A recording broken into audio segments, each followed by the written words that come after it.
Je pense qu'il faut faire des statistiques en astrologie.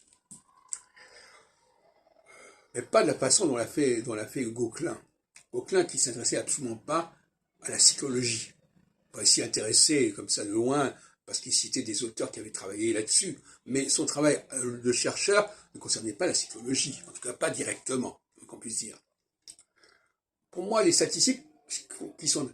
Pourquoi je parle de statistiques? Parce que, étant donné que moi je travaille sur une astrologie collective, je travaille sur une astrologie qui impacte les mêmes populations à grande échelle, on a matière à faire des statistiques. C'est pas quand on fait l'astrologie individuelle où chaque cas est différent. C'est pas du tout comme ça que je travaille.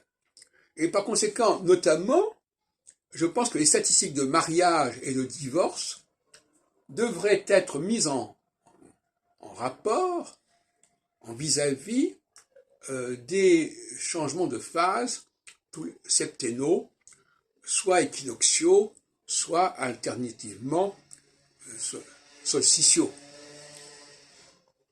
Il serait intéressant de vérifier qu'il y a plus de mariages aux dates de changement vers l'équinoxialité et qu'il y a plus de divorces aux dates de changement de phase vers la solsticialité. Ce serait une façon tout à fait intéressante de travailler.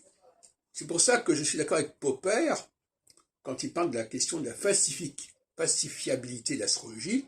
Il faut que l'astrologie fournisse.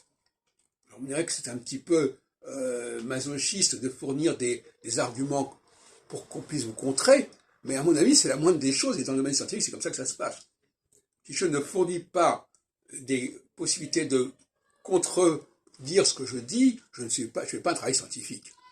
Donc, il faut faire des statistiques pour montrer, oui ou non, qu'à certains moments, il y a des phénomènes qui se développent beaucoup plus largement qu'à d'autres, et d'autre part, montrer ce renversement, à savoir que la solsticialité déclenche des processus d'un type tout à fait différent de l'équinoxialité.